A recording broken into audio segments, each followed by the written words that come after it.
Welcome to This Explainer. I am so thrilled you're here right now because today we are going to completely, totally transform how you connect with the people around you. Whether you're about to walk into a really high stakes meeting, maybe you're dragging yourself to a networking event, or honestly, even if you just want to have better, deeper conversations with your friends, we are unpacking the absolute science of communication.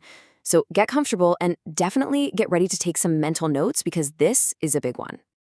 Okay, so let's dive right into this. I've got to ask you a question. Do you think charming, incredibly captivating people are just born that way? Like they just popped out of the womb with this magnetic personality? A lot of the time, we look at those really incredible communicators, the ones who just own the room, and we naturally assume they were gifted with some magical genetic trait. We tell ourselves things like, I'm just not an extrovert, or I'm just kind of awkward, I'm not good with people. But what if literally everything we've been told about charisma is completely backward? Well, actually, it is. World-renowned mentalist and performer Oz Pearlman points this out beautifully. He proves that communication is absolutely a learnable toolkit. It is not magic. It's not a genetic lottery. Now, if you don't know Oz, this guy has performed for Fortune 500 executives, world leaders, huge celebrities. And the thing is, he doesn't just rely on luck or a good mood to build rapport with these highly intimidating crowds. He relies on highly effective, completely repeatable techniques. And today, we are going to learn exactly how he does it. To do this, we're going to follow the natural flow of a single conversation, from start to finish. We'll start with the pregame, move into the approach, then the actual interaction, deal with the speed bump, and finally, wrap things up with the exit. All right, let's start right at the beginning with phase one, the pregame, and overcoming that feeling of dread. So think about this. Before we even open our mouths, before we even walk into the room, we so often get that tight knot of anxiety in our stomachs, right? To beat that, I want you to try Pearlman's fast forward technique. You see, our brains are basically wired to prioritize immediate comfort. That's just human nature, which causes us to naturally avoid stressful situations. But if you can mentally fast forward, say 24 hours, and vividly imagine the profound relief and the real pride you're going to feel once that difficult conversation or that awkward networking event is finally over, that future emotional reward actually becomes your current motivation. It pulls you forward. And hey, always remember the 5-minute rule. Action actually creates motivation, not the other way around. Sometimes you just have to take the leap. Literally 5 minutes into the interaction, momentum takes over and that giant fear just shrinks right down. Now, there's a really common misconception out there. We often think we need to feel totally confident before we take action. We think, once I feel confident, then I'll go talk to them.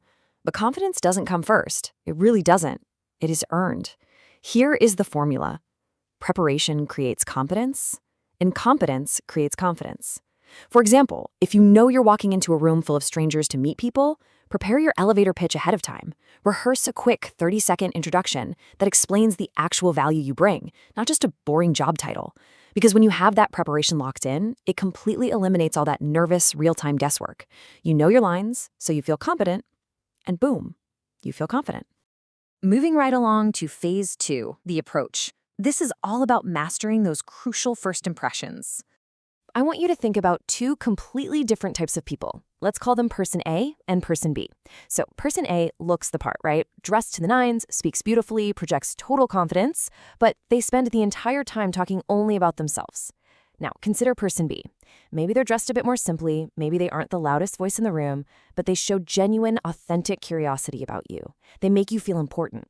Now, fast forward a few weeks. Who are you going to remember fondly? You're going to remember person B every single time. And why is that? Because people do not remember every single word of a conversation. It's impossible. But they absolutely remember how you made them feel. First impressions aren't driven by your resume. They are driven entirely by the emotional experience you create for the other person. So what's one of the absolute fastest ways to create a great emotional feeling? You upgrade your questions. Think about standard small talk. What do you do? Or how are you? We ask these on autopilot, right? But they lead to totally predictable dead-end answers. It's a conversational dead zone. Instead of doing that, ask story-based questions. Try something like, what inspired you to get into that field? Look at the difference there. That simple tweak invites the other person to share a meaningful experience, maybe a passion, rather than just reciting dry, boring facts. It instantly deepens the connection because you're showing you actually care about their journey. And physically, how you literally walk up to someone matters just as much as what you say. A big pro tip here, never walk directly towards someone straight head on. Subconsciously, our brains read that as confrontational or aggressive. Instead, use what we call the angled approach. Just stand at a slight angle. It's that simple. Doing this respects their personal space, it completely lowers the physical pressure, and it creates this sort of open triangle shape between you two that feels relaxed, safe, and just naturally invites a good conversation. Okay, we are in. Let's move to phase 3, the interaction. This is where the real magic of conversation happens. If you ever feel social anxiety, I need you to listen to this, because this one mindset shift will literally change your life. Stop trying to sound smart. Stop trying to be funny or overly impressive. Your goal shouldn't be to be the most interesting person in the room. Seriously, take that pressure off yourself. Your goal is to be the most curious person in the room. When you shift your focus entirely outward onto learning about the other person, your own anxiety just vanishes. Why? Because you aren't obsessing over your own performance anymore. You're just being a fascinated audience. And honestly, there is absolutely no better way to show someone that you're curious about them than remembering their name. Think about it. A person's name is the most meaningful word they can possibly hear. But we always forget them, right?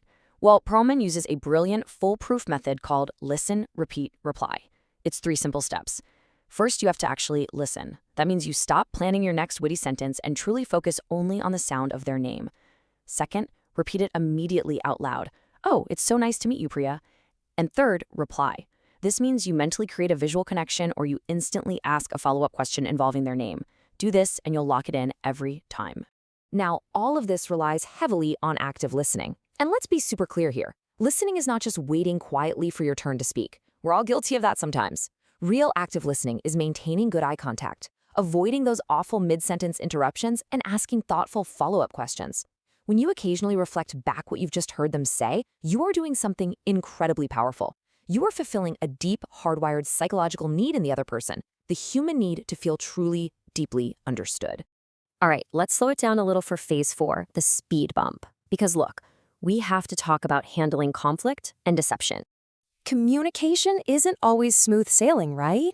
Sometimes your intuition just taps you on the shoulder and tells you something's a little off. But when that happens, don't jump straight into accusation mode.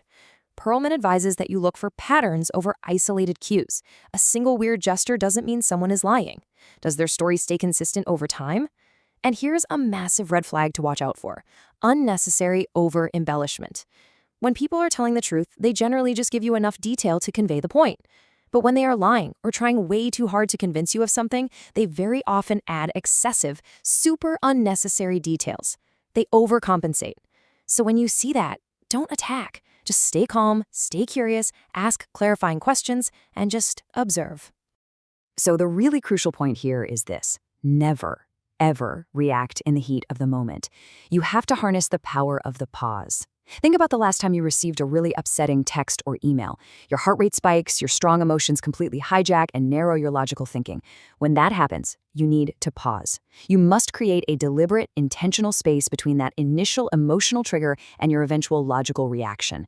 Take a breath and ask yourself, do I just want to win this argument right now, or do I actually want to solve this problem? Because preserving trust and maintaining the relationship is almost always more valuable than just scoring a quick momentary point. And finally, we reach phase 5, the exit. This is all about leaving them wanting more. You know, how you end an interaction is honestly just as important as how you start it. But there are a few really common traps that can absolutely ruin what was otherwise a great conversation. For instance, talking way too much just to seem smart, that actually ends up shutting other people out entirely. Trying too hard to impress, that completely destroys your natural authenticity. And fearing silence or constantly waiting for someone else to give you permission to connect, that just strips you of your natural, grounded confidence. Pearlman shares this absolutely brilliant secret directly from the stage. He says, don't step on the laugh. What does that mean for us? It means if you've just shared a great story, or if you've just made a really meaningful, impactful point, stop talking. Seriously, just stop. Let the silence do the heavy lifting for you.